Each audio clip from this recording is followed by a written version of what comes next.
Minute কয়েকের ঝড় এবং শিলাবৃষ্টিতে ব্যাপক ক্ষয়ক্ষতি হলো জলপাইগুড়ির বিস্তীর্ণ এলাকায়।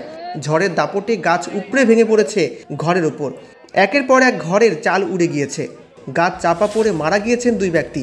আহত হয়েছেন কমপক্ষে 60 জন। গাছের নিচে চাপা পড়ে ভেঙেছে বাইক, গাড়ি, রিক্সা। মাথায় হাত পড়েছে গরিব পরিবারগুলির।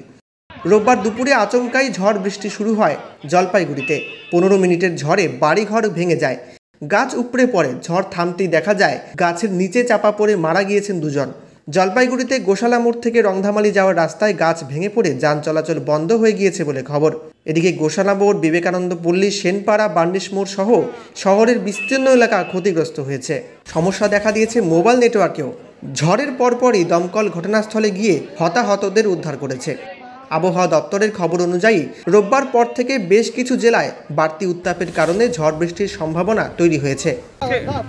আজকে জলপাইগুড়িতে কি অবস্থা, কি পরিস্থিতি এখন দেখছেন আপনি? না, হঠাৎ করে কিছুক্ষণ আগেই আর কি, ঘন্টাখানেক আগে একটা বিশাল বড় সাইক্লোন হয়ে গেল এবং সেটা মূলত আমাদের ময়নাগুড়ি ব্লকের উপর দিয়ে গেছে, জলপাইগুড়ির আংশিক মানে অল্প অংশ দিয়ে গেছে আর কি।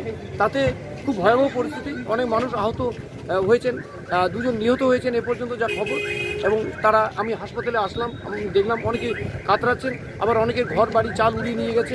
তারা সেজন্য আর কি তারা দুশ্চিন্তায় পড়ে গেছেন আর কি, সেটা আমরা দেখলাম। রাজ্য সরকারের পক্ষ থেকে তাদের পাশে দাঁড়ানো হবে এমন? না, দাঁড়ানোর আমাদের ইচ্ছা আছে। এখন তো এমসিসি লাগু আছে, তা আমরা ইলেকশন কমিশনের কাছে খুব তুরন্ত আর কি রাজ্য সরকার নিশ্চয়ই সেটা আবেদন করবে, যাতে এই মানুষগুলোকে আমরা রিলিফ দিতে পারি।